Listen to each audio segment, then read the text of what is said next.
Assam royal global বিশ্ববিদ্যালয়ৰ পঞ্চম দীক্ষান্ত সমাৱৰ্তন আজি গৌৰৱপূৰ্ণভাৱে সম্পন্ন হয়।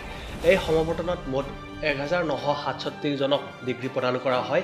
ইয়াৰে 32জনক PhD ডিগ্ৰী, 777গৰাকী ছাত্ৰ-ছাত্ৰীক স্নাতকোত্তৰ ডিগ্ৰী আৰু সংগত পাঠ্যক্ৰমৰ ডিগ্ৰী আৰু 1093গৰাকী ছাত্ৰ-ছাত্ৰীক স্নাতক ডিগ্ৰী প্ৰদান কৰা হয়। সন্মানীয় ডক্টৰ অফ ছায়েন্স ডিগ্ৰী প্ৰদান কৰা হয় পদ্মভূষণ বিজয়ী ডক্টৰ নৰেশ ত্ৰেহানক, শ্ৰী সঞ্জীৱ গোয়েংকাক doctor of letters DLitt, Padma Shri আৰু সাহিত্য অকাডেমী বঁটাপ্ৰাপক শ্ৰী ইয়াছে দৰ্জে থংচিক সাহিত্যৰ ডক্টৰ ডিলিট, বিশিষ্ট অধিবক্তা শ্ৰী মহেশ আগৰৱালাক doctor of law LLD degree প্ৰদান কৰা হয়। সমাৱৰ্তনত সভাপতিত্ব কৰে অসমৰ মাননীয় ৰাজ্যপাল তথা RGOৰ ভিজিটৰ শ্ৰী লক্ষ্মণ প্ৰসাদ আচাৰ্যই। সমাৱৰ্তনত ভাষণ প্ৰদান কৰে ৰাজ্যসভাৰ সদস্য ডক্টৰ সুধাংশু ত্ৰিবেদীয়ে।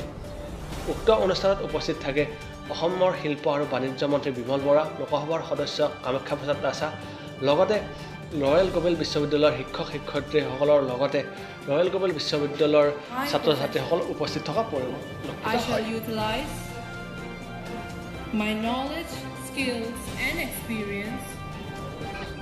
এই দীক্ষান্ত সমাৰোহ বা সমাৱৰ্তন অনুষ্ঠান বিশ্ববিদ্যালয়খনৰ আটাইতকৈ মহত্বপূৰ্ণ এটা অনুষ্ঠান।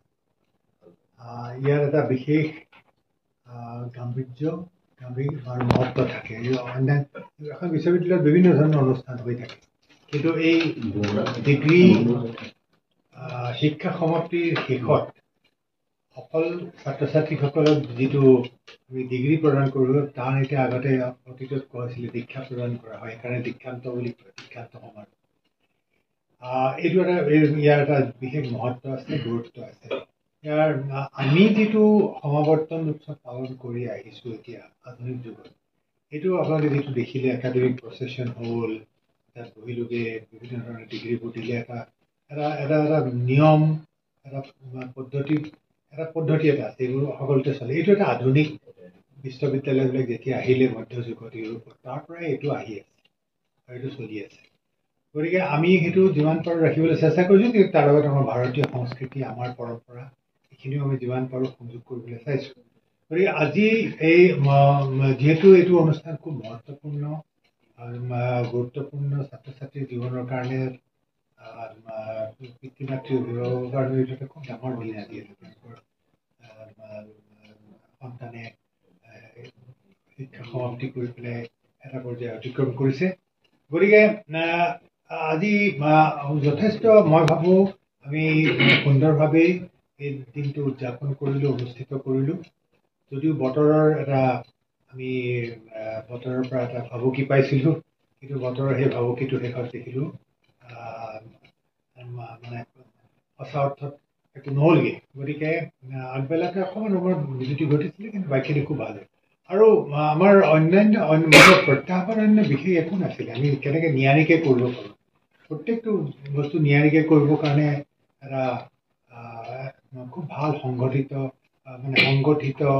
এটা প্ৰস্তুতিৰ প্ৰয়োজন, যিটো আমাৰ ইয়াত হৈছে। আমাৰ শিক্ষক শিক্ষয়িত্ৰী, ছাত্ৰ ছাত্ৰী, আমাৰ যিসকল আমাৰ কাৰ্যকৰী হেৰি আছে, অধিকাৰী আছে আমাৰ এডমিনিষ্ট্ৰেশ্যনৰ, প্ৰশাসনত, আটাইবোৰে লগ লাগি অতি নিয়াৰিকৈ কামখিনি কৰিছে। ক'তো মই বিভ্ৰাট এটাও মোৰ চকুত নপৰিলে। আৰু ইমানখিনি গণ্যমান্য ব্যক্তি আহিলে, তেওঁলোকে কেৱল আমাকে সন্মান জনালে। তেওঁলোকে আমি দিয়া যিটো অনাৰিছ কজা ডিগ্ৰী, ডক্টৰ ত্ৰেহান, তাৰপিছত আমাৰ শ্ৰী গোয়েংকা, সঞ্জীৱ গোয়েংকা, কলিকতাৰ পৰা আহিছে। তেওঁ অত্যন্ত ব্যস্ত মানুহ, তেওঁলোকে নিজৰ কাম এৰি পেলাই যে আধা ঘণ্টাৰ কাৰণে, এঘণ্টাৰ কাৰণে আহিলে, সেইটো আমাৰ কাৰণে খুব ডাঙৰ কথা।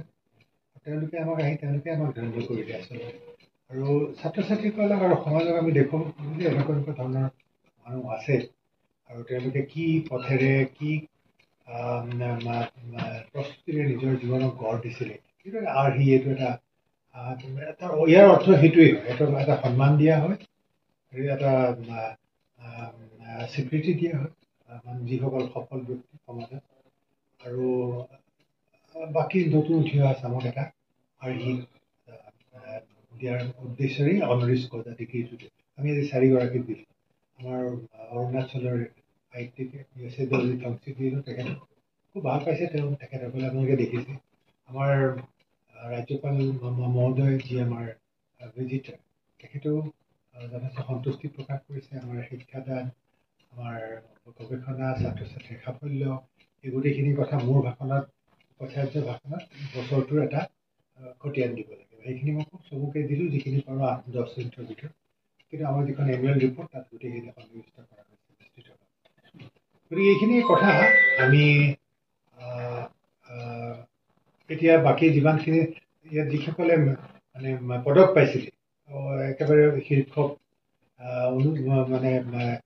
শীৰ্ষস্থান, সেই প্ৰায় 50-56 সোণৰ আৰু ৰূপৰ আমি পদক দিছিলোঁ, আৰু তাৰ বাহিৰেও আৰু 4-5জনক আমি বিশেষ পদক দিছিলোঁ। এতিয়া সেইখিনি বাহিৰে বাকী যিখিনি 1967গৰাকী আছে ছাত্ৰ ছাত্ৰী ৰৈ আছে, তেওঁলোকক ডিগ্ৰীটো দিয়া হ'ল আনুষ্ঠানিকভাৱে। এতিয়া আমি চাৰ্টিফিকেটবিলাক দিব লাগে। সেই আমাৰ 10টা আমাৰ বিভিন্ন স্থানত আমি শীৰ্ষ বিষয়া আৰু আমাৰ বিশেষকৈ আমাৰ জ্যেষ্ঠ অধ্যাপক অধ্যাপিকাসকলে তেওঁলোকে বেলেগে বেলেগে চাৰ্টিফিকেটবিলাক আজি দিম।